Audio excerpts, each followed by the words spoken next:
Carta do apóstolo João, capítulo 4, apenas o versículo de número 18.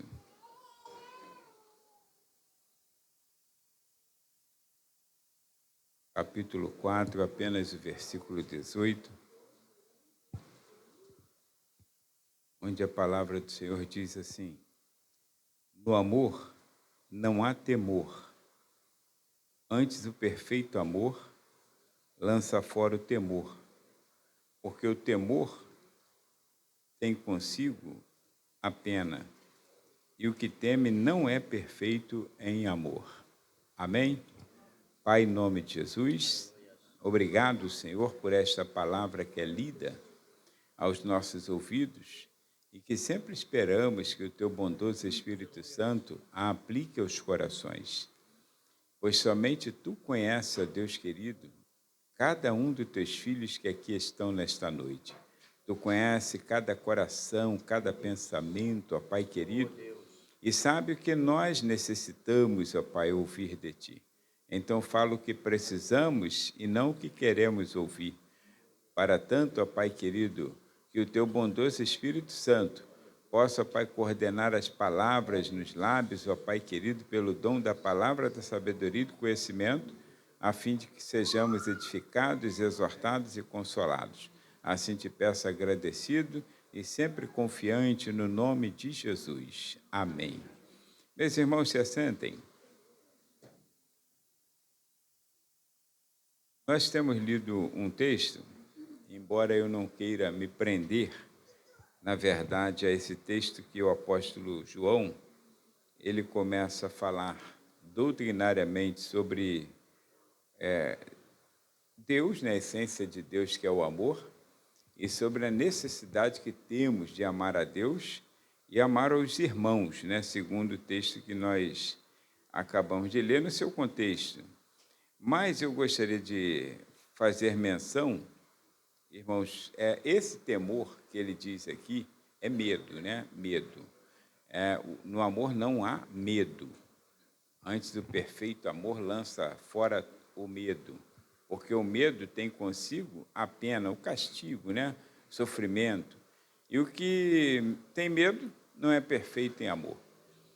Os irmãos sabem que medo é algo natural ao ser humano, né? Desde que ele pecou, o ser humano pecou. Então, nós temos esse medo como se fosse até um instinto de preservação. Funciona como um instinto de preservação. Uma lâmpada que acende, tal como, por exemplo, quando o combustível está acabando, né? Aí acende aquela lâmpada. Se a bateria estiver dando defeito no carro, acende também uma lâmpada. Enfim, o óleo, né, do motor, aí acende uma lâmpada. É sempre um alerta para nós precavermos em relação ao pior que pode acontecer. Mas quando nós vivemos, irmãos, a vida cristã, é muito natural que o adversário de nossas almas, ele coloque sobre nós um espanto, como a Bíblia diz, o terror noturno. Ele coloca sobre nós, medo mesmo de nós não conseguirmos vencer, de nós fracassarmos na trajetória que temos, naquilo que Deus confiou a nós, para nós construirmos, para nós continuarmos no caminho da salvação. E a Bíblia sempre nos fala sobre isso, tanto que é natural e tanto que é uma pressão do adversário ou que pressiona nossas vidas, nossos pensamentos, nossos caminhos, que a Bíblia sempre vem dizendo, na verdade, desde Abraão, foi a primeira vez que nós vemos na Bíblia, a primeira vez que nós vemos a expressão, foi quando Deus falou para Abraão, não temas. Então, dali para frente, aí Deus sempre vem falando assim, não temas que eu sou contigo, não temas que eu te ajudo, não temas que eu vou fazer. Enfim, Deus sempre fala para o homem não temer, ou seja, não tenha medo. Não tenha medo, né? Isso veio ao longo das Escrituras, o próprio Jesus, em momentos de dificuldade dos seus discípulos, aí Jesus ele dizia o quê? Não temas, assim, crê somente, fica tranquilo, e resolvia as questões. Quando nós vemos nas Escrituras, irmãos, lembra de um fato que nós já falamos e já mencionamos recentemente, num dos salmos, que Davi estava foragido e estava, então, na cidade dos filisteus, e lá o apanharam. E a Bíblia diz que Davi, então, foi levado ao rei, né, se fingiu de louco, foi uma estratégia, e Deus deu grande livramento a ele. O Salmo 56 também fala do mesmo assunto, Salmo 56.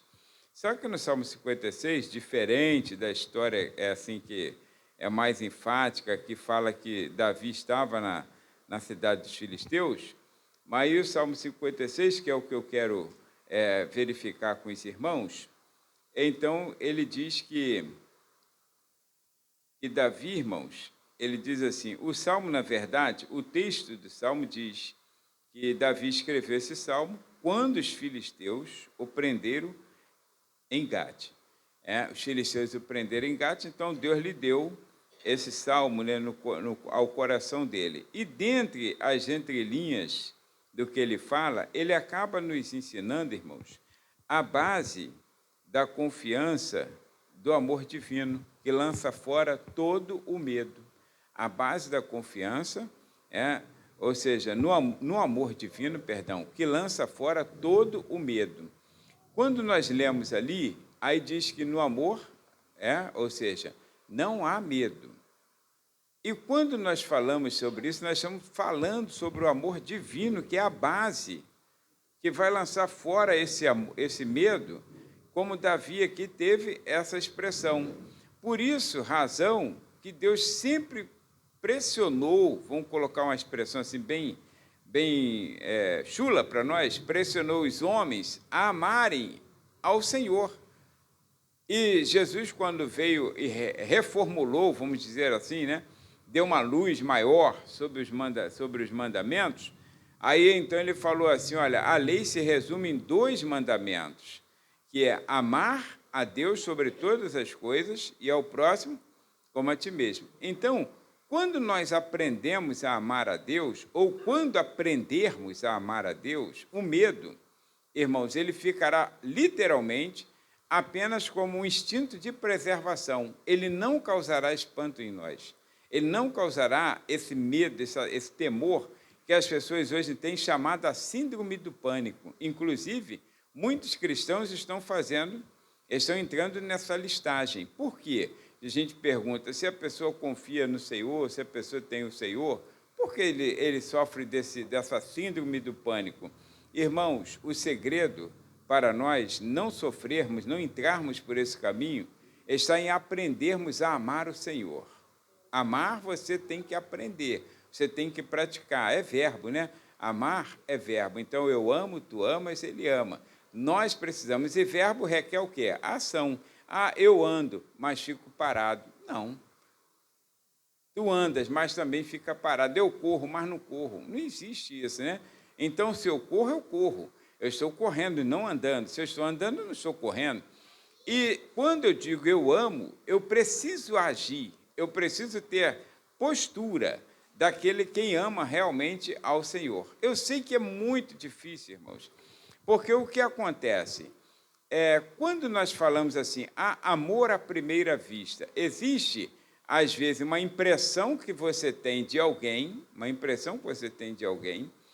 e você teve uma afinidade, ou seja, gostou de uma pessoa, seja no sexo oposto, seja de uma amizade, um amigo, um colega, uma colega, então, você gostou. Aí, esse, na verdade, é um sentimento que você admirou determinada situação ou determinada coisa em uma pessoa, ou beleza externa, ou beleza interna, enfim.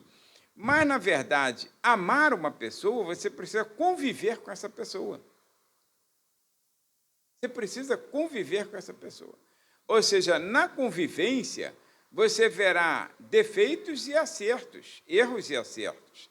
E esses defeitos que nós temos é quem vai fazer definir se você ama ou não. Porque quantas pessoas já não aturam mais outra pessoa? Porque, na verdade, não ama. Na verdade, ele gosta, ele tolera, ele fica ali, porque às vezes tem uma conveniência. agora não ama a pessoa, não se gruda a pessoa. E com Deus, irmãos, a única forma de aprendermos a amar o Senhor é andar com o Senhor. É fazer o que o Senhor quer que façamos. Por isso, Jesus gastou 3 anos do seu tempo aqui na terra para poder ensinar os discípulos. Percebe que ele não falou assim, ó, eu amo vocês. Não, ele falou, Deus amou o mundo de tal maneira, né? Ele falou, foi ele quem falou, João só escreveu, que deu o seu Filho unigênito para que todo aquele que nele crê não pereça, mas tenha vida eterna.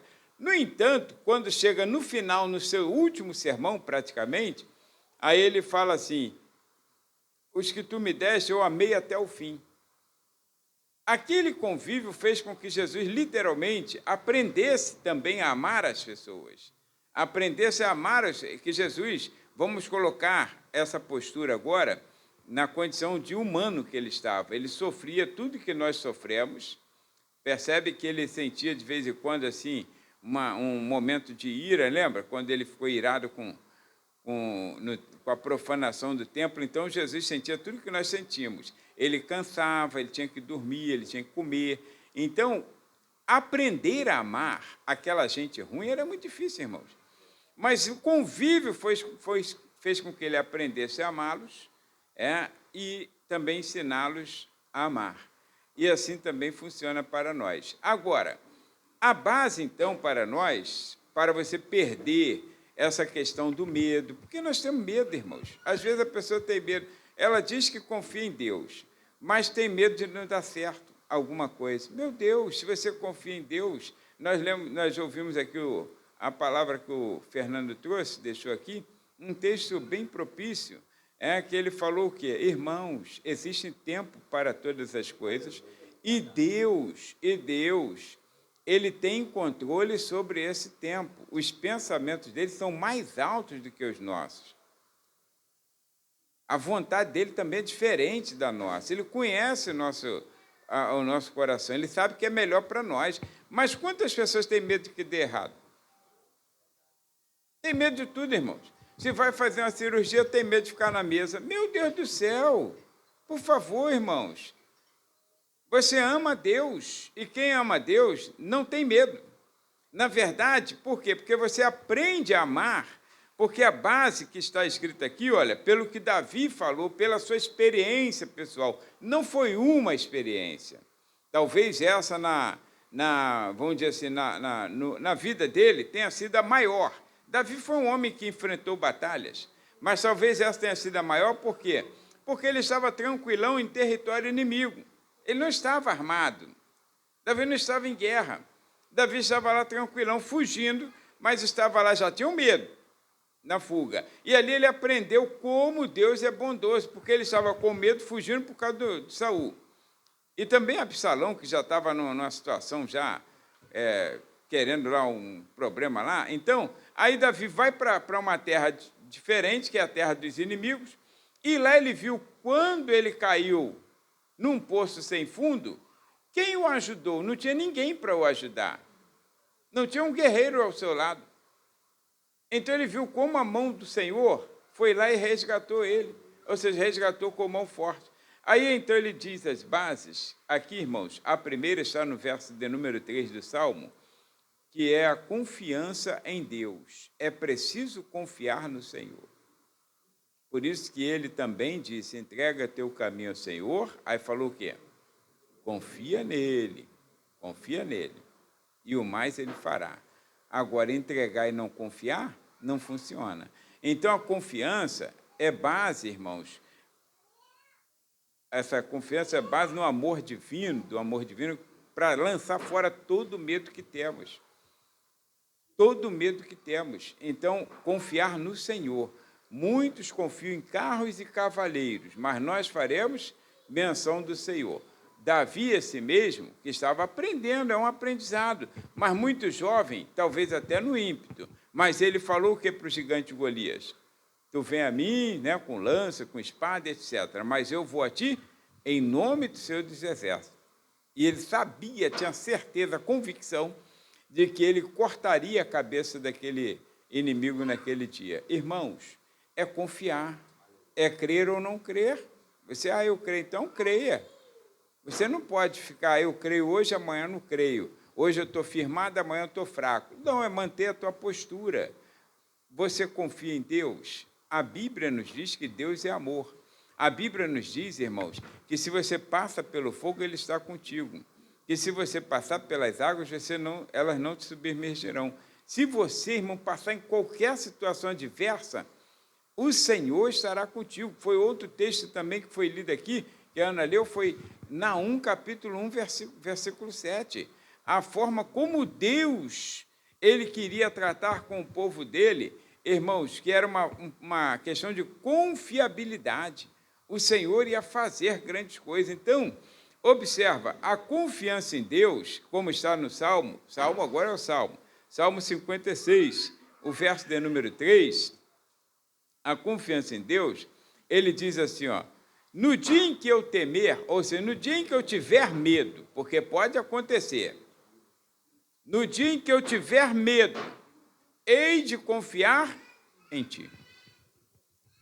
Ele sentiu muito medo na mão dos inimigos. Ele sabia que ali era causa perdida, irmãos. Homem desarmado, preso por inimigos, levado ao rei. Qual a sentença? É morte, irmãos. Não tem escapatória, mas o Senhor mostrou no último minuto que é poderoso para resgatar. Irmão, não tenha medo de andar com Deus. Tem pessoas que têm medo de se entregar ao Senhor porque tem medo do que Deus pode mandar ele fazer. Aí, se ele me mandar para o meio do mato, se ele me mandar para lá, se ele me mandar para cá, entregue-se a Deus. Ninguém melhor do que ele para saber o que nós suportamos, o peso que nós vamos suportar. Ele não nos dá tarefa, isso nos foi ensinado, que nós não possamos suportar. Não dá. O peso que você vai carregar é o peso que ele sabe que você pode carregar. Ele não vai te dar uma tarefa que você não possa suportar. A um ele dá uma coisa, a outro ele dá outra coisa. Então, não tenha medo, não tenha medo. Apenas se entregue ao Senhor, irmãos. Tem pessoas que têm medo de Deus, tem pessoas que têm medo de que Deus mexa nas suas finanças, pessoas que têm medo que Deus mexa. Se Deus mexer na minha carga horária. Irmãos, fique tranquilo, fique tranquilo. Ninguém que tenha temido ao Senhor, ou seja, tenha respeitado, honrado ao Senhor, como Ele é, na verdade, Senhor de nossas vidas. Antes, o apóstolo Pedro falou assim, santificai a Cristo como Senhor em vossos corações.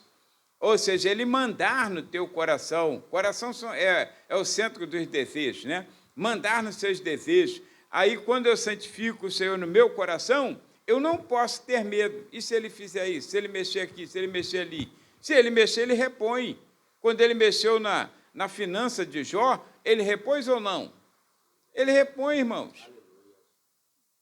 Deus não trabalha da forma como nós trabalhamos, não. Quando Israel foi para o Egito, eles não entenderam, mas Deus sabia e já tinha dito para Abraão que eles iam ficar ali 400 anos. Aprisionados no Egito. Eles foram para lá enriquecidos, que Jacó tinha dinheiro. Lembra que quando faltou comida? Lá estava Jacó para dar. Quando veio dinheiro a mais, não lembra que o dinheiro voltou? Jacó mandou aquele, ainda mandou mais dinheiro. Não, manda mais aí para eles, né? Então, eles tinham condições. Agora, quando foram para lá, ficaram 400 anos peregrinando no Egito, lá como escravo. E aí? Quando saíram com mão na frente e atrás, como a gente usa a expressão comum? Não, saíram enriquecidos. Saíram enriquecidos, mais do que quando entraram. O Senhor, a expressão que diz lá, saqueou o Egito, né? Ou seja, teve que pagar todos os anos de trabalho forçado. Eles saíram enriquecidos para uma terra que mana leite e mel. Saíram com muito ouro, muita prata, muita roupa, muito isso, muito aquilo. Então, saíram com tudo que tinham necessidade para sobrevivência no deserto durante 40 anos e ainda para se estabilizar numa terra em que Deus os colocaria. Irmãos, Deus ele não vai mexer contigo sem te recompensar. Ele sabe o que está fazendo. Agora, não tenha medo de servir a Deus. Não tenha medo de dizer, Senhor, qual o meu talento? Usa-me como instrumento no teu reino. Não tenha medo, irmãos. Não tenha medo. Não queira cumprir a sua vontade, queira cumprir a vontade de Deus. A vontade do crente, irmão, tem que ser a vontade de Deus. Nós temos que parar com esse negócio dessa mesquinhez de querer fazer a nossa vontade. Tem que ser do jeito que eu quero. Aí, quando não faz, aí fica igual criança mimada. Igual criança mimada, que viu um negócio lá no camelô, não vale nada. Mas ela viu que a mamãe fala assim, não pode, não quero, não vou comprar. Aí se esperneia no chão, rola para lá. Por quê? Não, irmãos, o pai sabe qual é a nossa real necessidade. Ele não nos dará coisa que vai atrapalhar nossas vidas. Então, observa, a confiança em Deus é fundamental. No dia em que eu tiver medo, vamos dizer que amanhã você tenha medo, teve que sair de madrugada e ficou com medo. O Rio de Janeiro é um estado que coloca medo, né? Mas a gente tem que sair, irmãos. Vai ficar com medo de sair? Tem que sair. Seja de dia, seja de noite. Se passar mal alguém de madrugada, tu não vai sair? Tem que sair. Tu não vai sair à toa. Mas de madrugada, se precisar sair, você vai sair. Quantas vezes eu saí antes das 4 horas da manhã para levar a Gerlane lá em Nilópolis, todo dia. Todo dia eu levava, só na folga que não. Todo dia eu levava antes das 4 para ela pegar o ônibus 4 horas lá. Aí, então, levava lá na Praça de Nilópolis. Então, não tinha que sair. Pegava o carro, saía, acabou. Se acontecer alguma coisa, por isso que eu já fui assaltado 5 ou 6 vezes, não lembro mais, né? Já levaram o carro, já levaram Bíblia, já levaram tudo. Agora, fazer o quê? Agora vou ficar com medo? Não vou sair. Irmãos, o Senhor é comigo. O Senhor é comigo. Então, se você tiver medo, você confia nele. Confia nele. E se acontecer alguma coisa? Está dentro do padrão. Porque se acontecer alguma coisa, ele tem permitido. Ele tem permitido. Porque nada foge ao controle dele. Se você ama a Deus, aí você perde o medo. Agora, é muito medroso? Muito mesmo? E eu acho que você tem assim uma certa apreciação por Deus, mas não aprendeu a amar a Deus. Não aprendeu. Porque quem ama, confia. O apóstolo Paulo deu uma lição sobre o dom supremo chamado amor. Lembra disso? Primeira carta aos Coríntios. Irmãos, ele deu uma lição ali sobre a questão do amor. E ele disse que, olha, vou transliterar, ainda que fosse o melhor religioso que possa ter nessa terra, que eu desse todos os meus bens, vendesse minhas propriedades, dividisse os bens para os necessitados, se eu não tiver amor, nada disso me aproveita. Ainda que eu falasse a língua de homens e de anjos, se eu não tiver amor, nada disso me aproveita. É proveitoso. E ainda que você seja o melhor crente, se você não ama Deus, não funciona. É apenas um religioso. É um bom passo, a religiosidade. Mas, irmãos, eu preciso amar a Deus.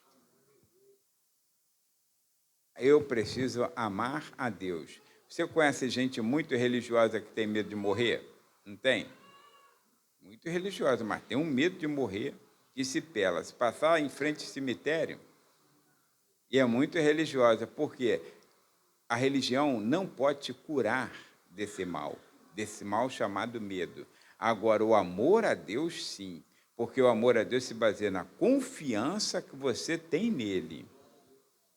Confiança que você tem nele. Precisamos chegar a um nível, irmãos, de confiança a ponto de Deus falar assim para Moisés, Moisés, não temas, no meio onde todo mundo estava com medo, porque não conhecia Deus. Moisés, não temas, diga ao povo de Israel que marche. Aí, então, quando ele falou isso, e então levantou lá o seu cajado, as águas do mar se abriram. Não tenha medo, irmãos. Não tenha medo. Eliseu seguiu Elias e passou o Jordão. Agora Elias some. Como ele vai voltar? Vai atravessar nada do Jordão? Não tem como. Aí ele faz o quê? Onde está o Deus de Elias? Faz a mesma coisa que Elias fazia, porque ele ama a Deus. Ele ama a Deus. Ele não teve medo quando Elias falou assim, ó, o Senhor mandou te ungir no meu lugar. Ele não teve medo. Ele não teve medo. Irmão, não tenha medo de ser usado por Deus. Tenha medo dessas baboseiras, que isso aí não é usado por Deus, não, tá? A maioria dessas coisas que vocês estão vendo aí não é Deus usando.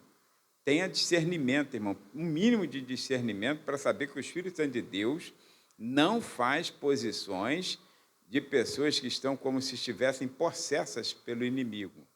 O Espírito Santo de Deus é ordeiro, ele não copia coisas mundanas, não copia as coisas do adversário. Então, olha, não tenha medo de ser usado por Deus. Não tenha medo de ser usado por Deus. Tá? Ele vai te usar. Agora, a segunda coisa que nós vemos, irmãos, em Davi nos ensinando, e lançou fora o medo dele, foi por conta dessa experiência, ele amava a Deus. Davi amava a Deus, irmãos. Por isso que determinados salmos, ele começava como 116, ama o Senhor, ama o Senhor. Ele amava a Deus, ele aprendeu a amar a Deus. E é isso que a gente precisa aprender, a amar a Deus.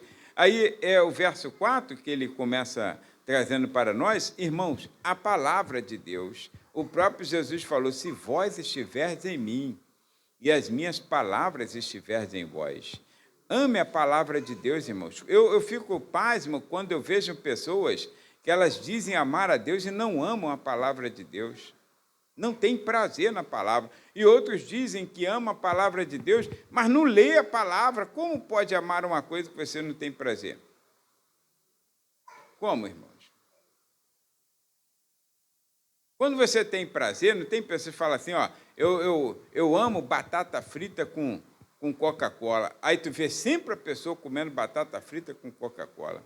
Ah, eu amo aquele podrão, aquele hambúrguer, né, grandão. Aí tu vê sempre a pessoa pedindo, me dá um podrão.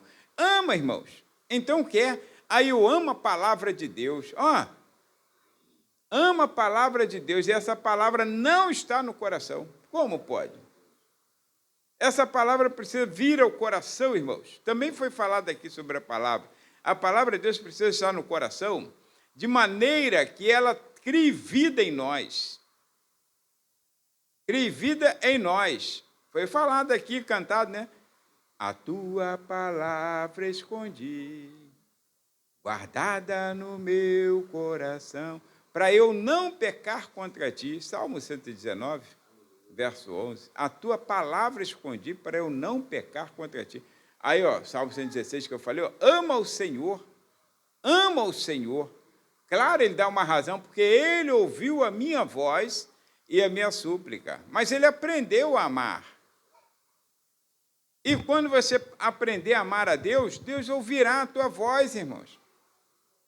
Ele ouvirá a tua súplica.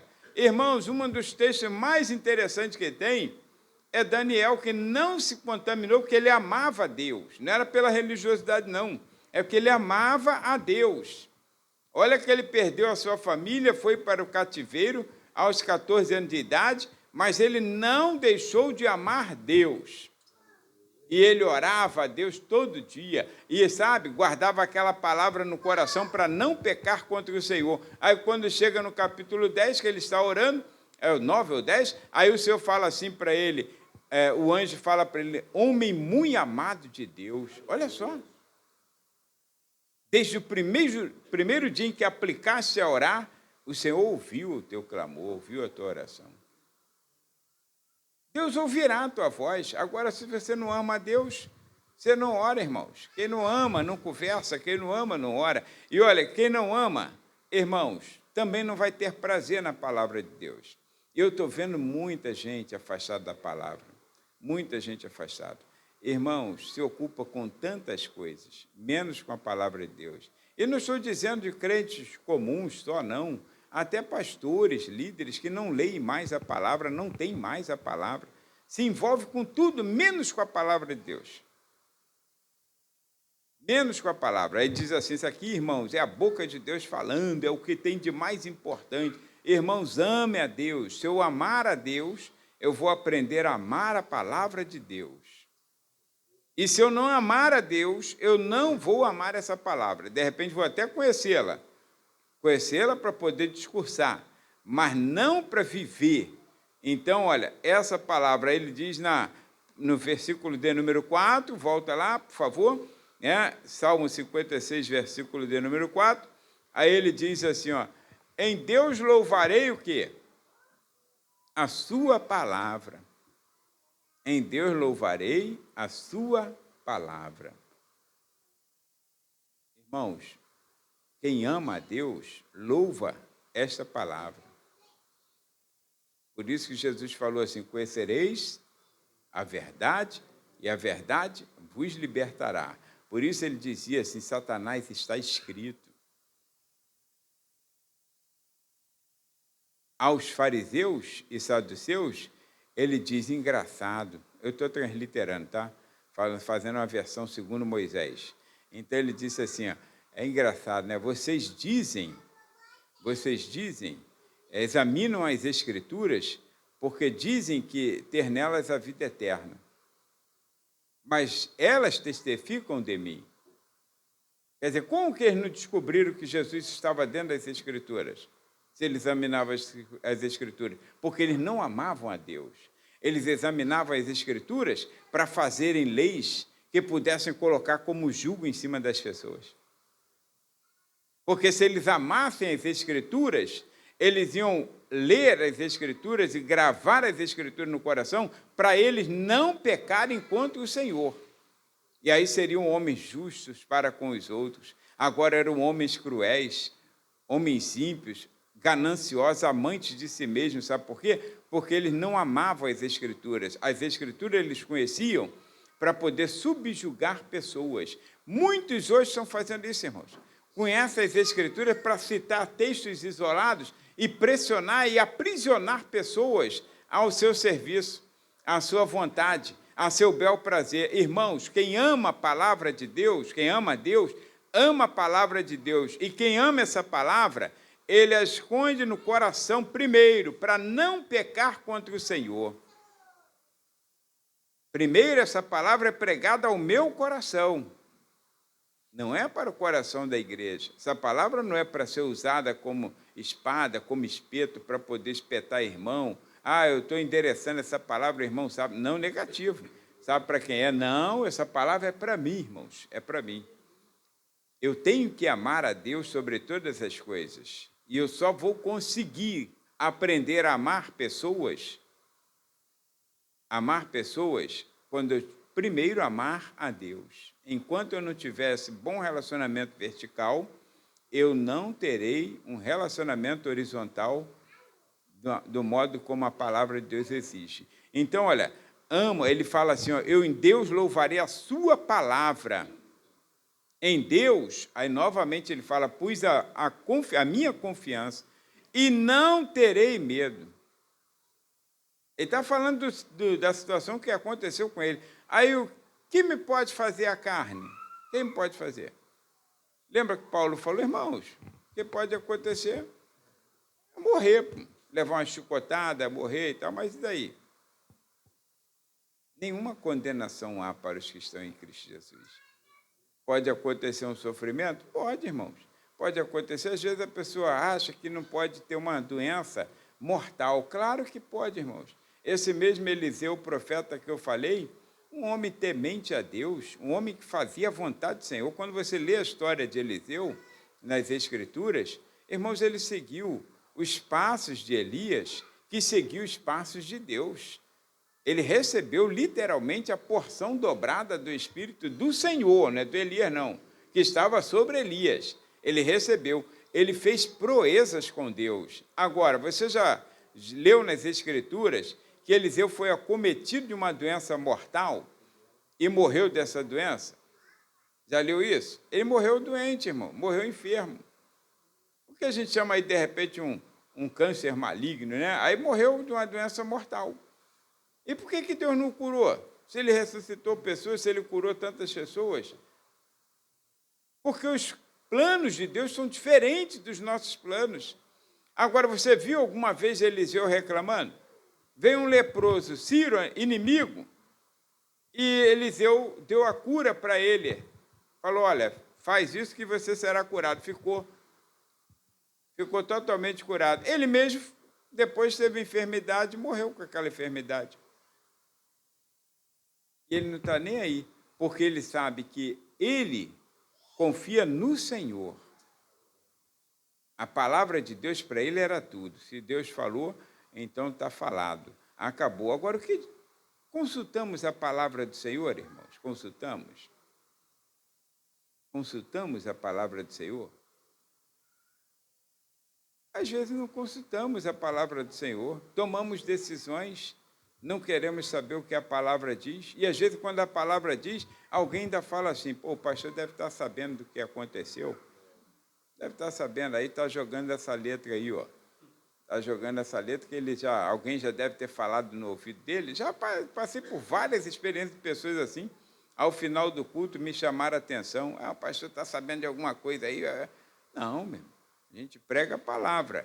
Aí, se você está pedindo uma confirmação, irmão, está orando, o Senhor te dará a palavra. Agora, não tem o espírito que estava sobre Acabe, de mentira, que aí o que aconteceu? Quando o profeta falou a verdade, levou tapa na cara e foi para o calabouço. Porque o que ele queria, ele falou, pô, tu só fala coisa ruim para mim, cara. Por isso que eu não queria que você viesse. Mas ele falou, fala para mim a verdade, hein? Fala para mim a verdade. Aí quando o profeta falou a verdade, mandou o camarada ser preso. Aí o outro profeta da mentira ainda deu um bofetão no cara. Aí o que acontece? Porque ele queria ouvir mentira, que o profeta falou, você vai para essa batalha, eu vi o povo de Deus espalhado como ovelha, né, no deserto, errante, e você vai e não volta, você vai morrer. Ele não acreditou, porque o outro falou, não, o senhor vai ganhar, Deus está contigo, pode ir. Foi. E voltou morto. Voltou morto. Irmãos, para ele, o profeta, é a palavra. Agora, para aquele que desconfia na palavra, não busca a palavra, porque não ama Deus. Não ama Deus, irmãos, essa palavra é viva. Ela tem resposta para todas as nossas ocasiões e situações adversas.